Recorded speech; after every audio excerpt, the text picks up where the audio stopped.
안녕하세요. 오늘도 사연살롱을 찾아주셔서 감사합니다. 저는 현재 2살 된 아이를 키우고 있는 34살 싱글맘이에요. 아직 이혼한 지 얼마 되지 않았지만 이젠 지난 과거로부터 조금은 홀가분해지고 있습니다. 남편과 저는 의사와 환자로 만났어요.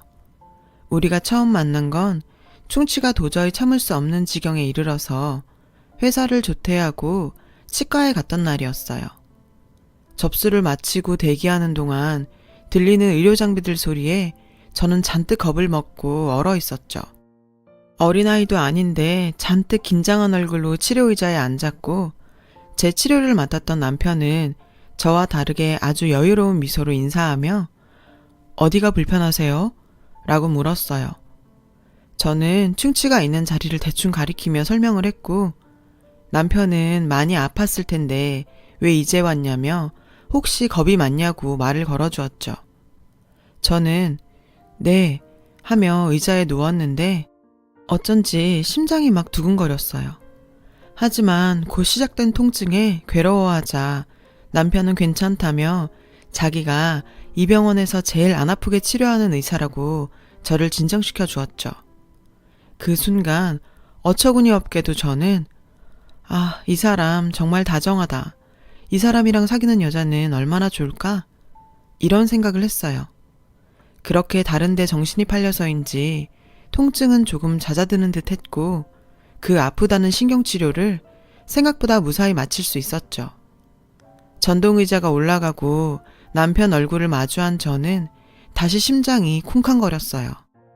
남편은 저에게 오늘 한 치료와 다음에 할 치료에 관해 설명을 해주었는데 제 귀엔 남편의 말이 하나도 들리지 않았고 다정하고 유능해 보이는 남편의 모습에 한눈에 반해버렸지 뭐예요. 그날 이후 저는 태어나서 한 번도 좋아했던 적 없는 치과에 가는 날을 손꼽아 기다리게 됐어요. 그리고 마침내 그날이 왔어요. 옷이며 화장이며 온통 신경을 쓰고 드디어 치과에 도착해 치료실에서 누워 남편을 기다리고 있었죠. 남편은 예전의 그 모습처럼 밝게 웃으며 잘 지냈어요? 치료받은 데는 괜찮았어요? 라며 말을 걸어왔어요. 저는 잘 치료해 주셔서 아프지도 않고 잘 지냈다고 대답했는데 제 얼굴 가까이 그 사람의 얼굴이 다가오니 그에게 풍기는 스킨 냄새와 소독약 냄새가 너무 좋더라고요. 그렇게 취한 듯 치료를 마쳤고 남편은 고생하셨어요. 관리 잘하시고 또 이상 있으면 내원하세요. 라고 말하면서 손에 낀 장갑을 벗는데 글쎄 그 사람 손에 반지가 끼워져 있지 뭐예요. 저는 결혼했구나 하며 실망했고 대충 대답을 하는 둥 마는 둥 진료실을 나왔어요. 수납을 마치고 병원 문을 나가려는데 저를 치료한 남편이 가운이 아닌 재킷을 입고 퇴근하는 게 보였어요. 그렇게 우린 얼떨결에 같이 엘리베이터를 함께 기다리게 됐죠. 데이트 가시나 봐요. 라며 남편이 먼저 저에게 말을 걸어왔어요. 아니요. 저는 조금 당황한 듯 대답했고 저의 이런 모습에 남편은 피식 웃었어요. 그 웃는 모습이 또 어찌나 마음을 흔드는지. 곧이어 엘리베이터가 도착했고 우린 함께 엘리베이터를 탔어요. 저는 이대로 돌아가면 후회할 것 같아서 결혼 반지가 예쁘네요. 라고 말했고 남편은 자신의 손에 끼워진 반지를 제게 보이며 이거요? 이거 결혼 반지 아닌데? 라고 말하는 게 아니겠어요?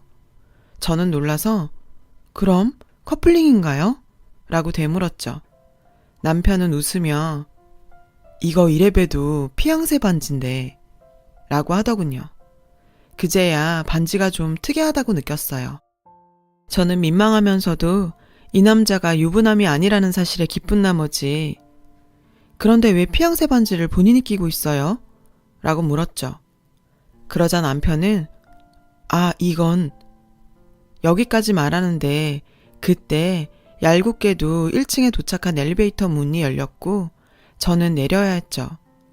남편은 지하 주차장으로 가는 듯 내리지 않을 기색이었어요.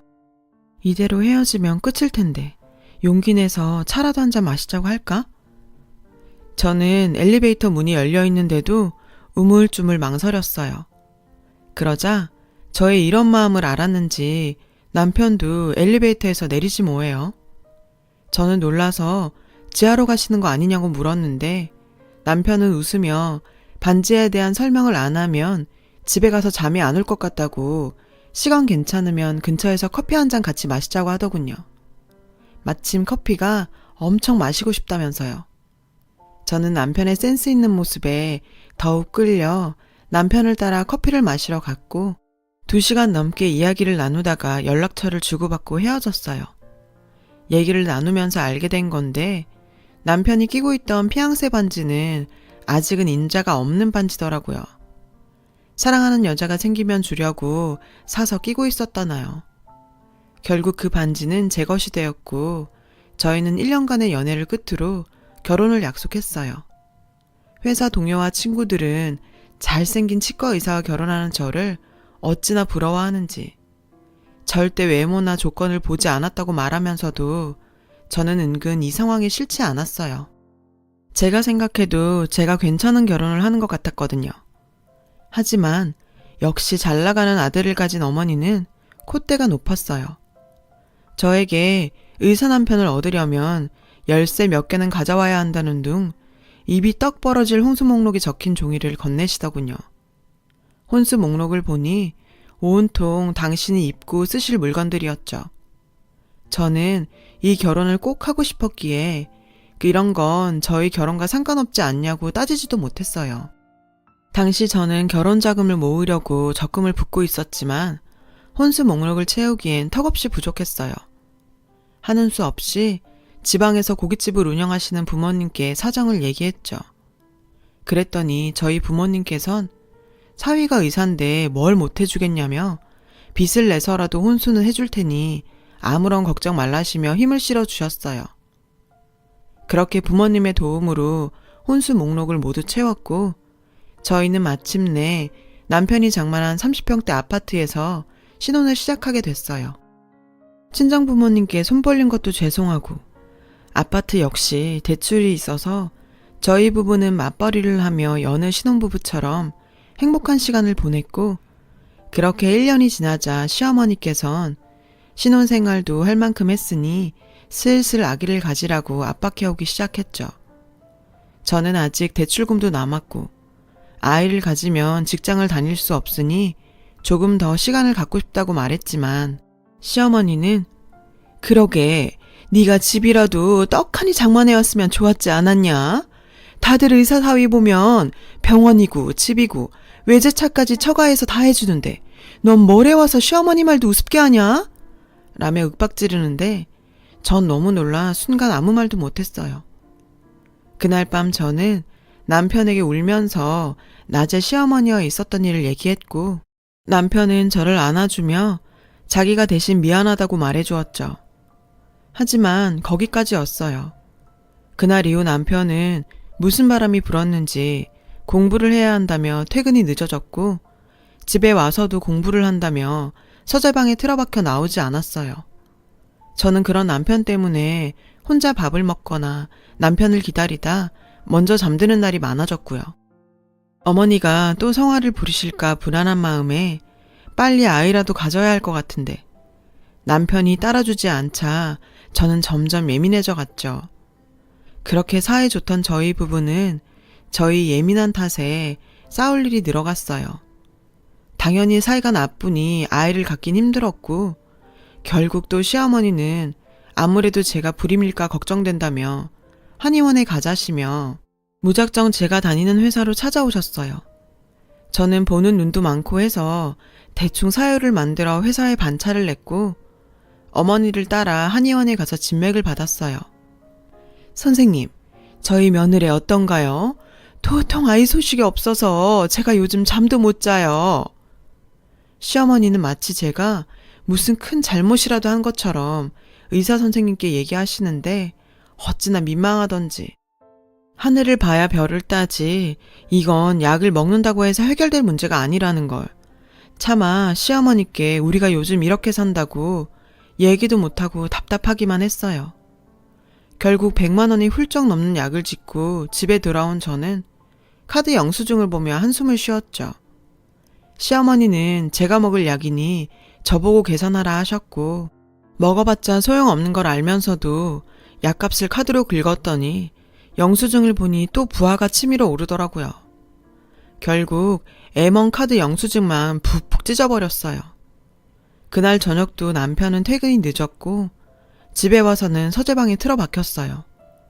저는 남편이 혼자 방에서 뭘 하는지 의심이 생겼어요. 혼자 야한 동영상이라도 보는 걸까 하는 생각까지 들더라고요.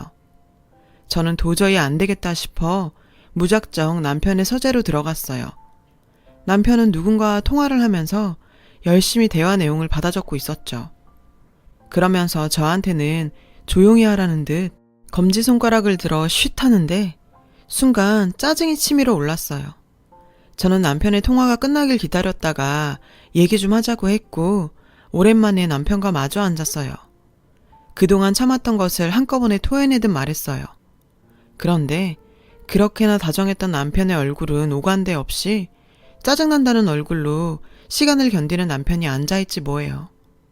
급기야 저는 나 모르게 다른 여자라도 생긴 거야? 난 오늘 당신 어머니가 무작정 회사에 찾아와서 반차까지 내고 한의원까지 끌려갔는데 당신은 정말 계속 이럴 거야? 한의원 약 같은 게 무슨 소용이야. 남편이 잠자리를 안 하는데 라고 말했고 남편은 질린 얼굴로 일어나선 네가 그러면 그럴수록 더 하기 싫은 거야. 애는 핑계고 요즘 못해서 안 달란 거야 뭐야 라고 도리어 화를 내는 게 아니겠어요. 저는 남편의 말에 어이가 없어서 그럼 당신이 당신 어머니한테 아기 안 낳고 싶다고 말해. 괜히 나만 스트레스 받게 하지 말고 라며 되받아 쳤어요. 남편은 아무런 대꾸도 하지 않고 다시 서재방으로 들어가더라고요. 이제 결혼한 지 1년밖에 되지 않았는데 벌써 이러다니 저는 정말 절망스러웠어요. 남들은 아직 신혼이라 깨복고 산다고 생각하는데 저는 제 처지가 불쌍해 그날 밤 내내 울다 잠이 들어야 했어요. 다음날 남편은 아침 일찍부터 보이지 않았고 저는 무시하자 생각하며 출근 준비를 하는데 싱크대 아래에 있는 한약이 보여 남편 보란 듯이 몽땅 쓰레기통에 부어버리고 출근했어요. 그리고 그날 밤 남편은 집에 들어오지 않았어요. 그렇게 3일간 외박이 계속됐고 슬슬 걱정스러운 마음이 들어 남편에게 전화를 걸었지만 전화기는 꺼져 있었죠. 시댁에 갔을까 싶어 장롱을 살펴봤지만 옷가지와 짐은 그대로였고 저는 남편의 핸드폰에 음성 메시지를 남겼어요. 제가 잘못했으니 그만 화 풀고 집에 들어오라고요. 저의 음성 메시지를 들었는지 못 들었는지 남편은 계속 소식이 없었죠.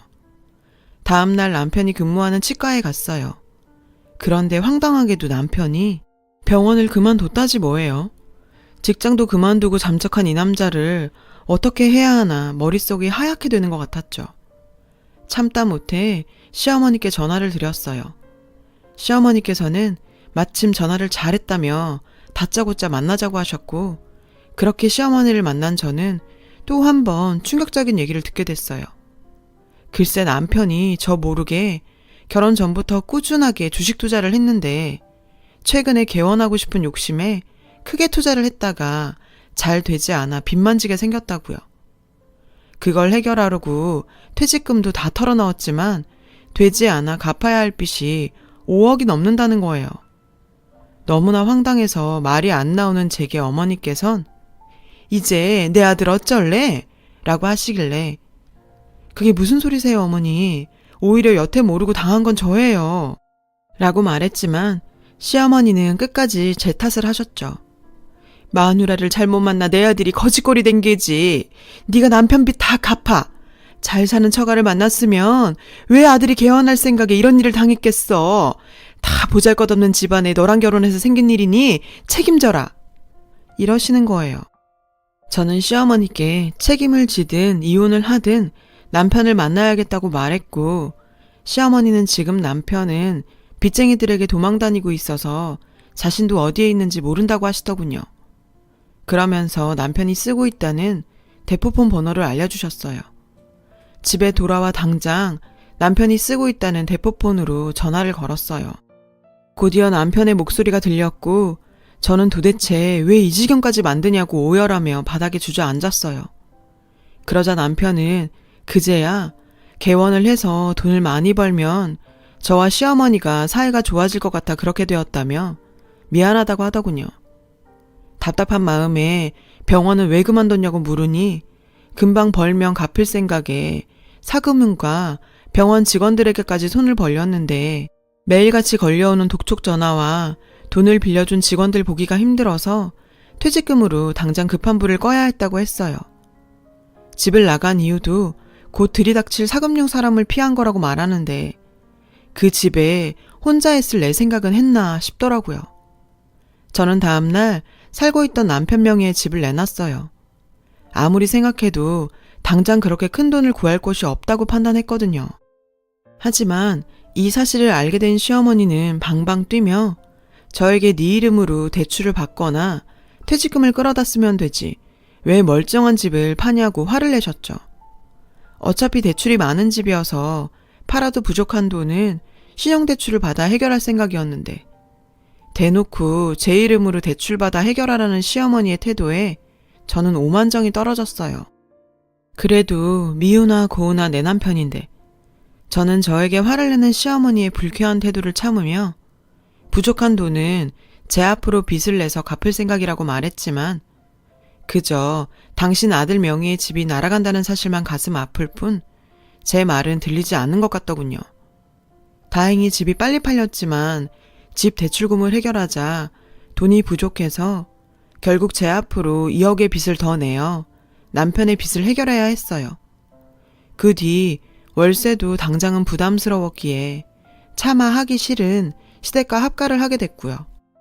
시댁으로 들어간 지 첫날부터 시어머니는 마치 저를 가정부처럼 부리기 시작하셨죠. 아침상 차리는 것부터 시작해 퇴근하고 돌아오면 설거지와 빨래가 가득 쌓여 있었어요. 원래 당신이 하시던 살림살인데 한순간에 이럴 수 있나 싶어 저는 어머님께 조심스럽게 분업을 하자 말씀드렸어요. 그랬더니 시어머니는 멀쩡한 집 날리고 기어들어온 주제에 라며 마치 제가 빚을 져서 집을 날린 것처럼 큰 소리를 치셨어요. 생활비 내놓으라 하지 않는 걸 고맙게 생각하고 시키는 거나 잘하라고 하시는데 저는 정말 남편도 남편이지만 시어머니 때문에 당장이라도 이혼을 하고 싶었어요. 하지만 남편은 지난 일이 있고부터 정신을 차렸는지 새로운 병원에서 일도 잘하고 다시 저에게도 전처럼 다정하게 대해주어 그나마 위안이 되었죠. 시어머니는 얄밉게도 남편 앞에서는 저를 구박하거나 말을 함부로 하지 않으셨어요. 처음엔 남편에게 하소연이라도 하고 싶어 시어머니와 있었던 일들을 얘기했지만 그럴수록 예전처럼 저에게 또 질리지는 않을까 겁이나 그만두었죠. 시어머니와는 불편해도 남편과는 이대로 잘 지내니 얼른 돈 모아서 분가하는 게 낫겠다 마음을 다잡았어요. 그리고 8개월 후 저는 임신을 했어요. 하지만 입덧과 하혈을 하는 통에 회사를 그만둘 수밖에 없었어요. 시어머니는 그렇게 노래를 하던 손주를 가졌는데도 예전과 별반 달라지지 않았어요. 오히려 저는 회사에 출근을 하지 않으니 하루 종일 시어머니에게 시달리는 신세가 되었습니다. 그렇다 보니 일을 쉬는데도 하혈은 여전히 잦았고 결국 병원을 찾게 되었어요. 병원에선 임산부 3명 가운데 1명꼴로 출혈을 경험하긴 하지만 출혈량에 따라 문제가 될 수 있다며 절대 안정을 취하라더군요. 많이 움직이지 말고 가급적 누워 지내라는데 시어머니가 그 꼴을 보고 가만히 있겠어요. 하는 수 없이 저는 남편에게 안정기가 될 때까지만 친정에 있겠다고 말했어요. 남편 역시 그게 좋겠다며 저 대신 시어머니께 말을 해주었죠. 그렇게 친정에서 몸조리를 할 수 있게 됐어요. 친정에서의 생활은 남편과 떨어져 지낸다는 것만 빼면 그야말로 천국이었어요. 그동안 직장 다니느라 쉬지도 못하고 매일 아침 저녁으로 집안일을 하는 통에 힘들었는데 모처럼 마음 놓고 쉴 수 있게 되어 하루하루 편하게 지낼 수 있었죠. 그 덕에 하혈도 멈췄고 슬슬 입덧도 가라앉으며 안정기에 접어들게 됐어요. 아쉽지만 남편도 보고 싶고 시어머니도 예전 같진 않겠지 하는 기대로 남편에게 이제 그만 집에 가야 될 것 같으니 저를 데리러 오라고 전화를 걸었어요. 그런데 남편은 기왕 이렇게 된 거 아이 낳을 동안 친정에 있어. 어차피 집에 와봤자 자기랑 엄마랑 불편하기만 하지 않아? 이러는 거예요. 순간 예감이 좋지 않았어요. 다음날 저는 집에 갈까 말까 불안한 마음으로 고민하고 있었는데 친정엄마가 급하게 전화를 하셨더라고요. 저희 시어머니께서 가게로 오셨다면서 많이 놀라신 목소리셨어요. 저 역시 너무 놀라 급히 택시를 잡아 타고 가게로 갔는데 가서 보니 시어머니 앞에서 저희 친정 부모님이 어쩔 줄 몰라하고 계시는 게 아니겠어요? 알고 보니 남편은 제가 없는 사이 또다시 주식에 손을 댔고 시어머니는 이 빚을 이번엔 저희 부모님한테 갚으라고 생떼를 쓰고 계시더라고요. 의사 사위는 거저 얻는 줄 알았어요? 남들은 병원도 척척 차려주는데 두 분은 그간 뭐 해줬습니까? 집을 해줬습니까? 하다못해 차를 한 대 사줬습니까? 별 볼 일 없는 딸내미 하나 보내놓고 남 몰라라 한 거밖에 더 있냐고요. 처가가 이 모양 이 꼴이니 우리 불쌍한 김닥터가 허구한 날 돈 때문에 전전긍긍하는 거 아니냐고요. 두말 필요 없습니다. 이번 건은 사돈께서 책임지고 돈 해주세요.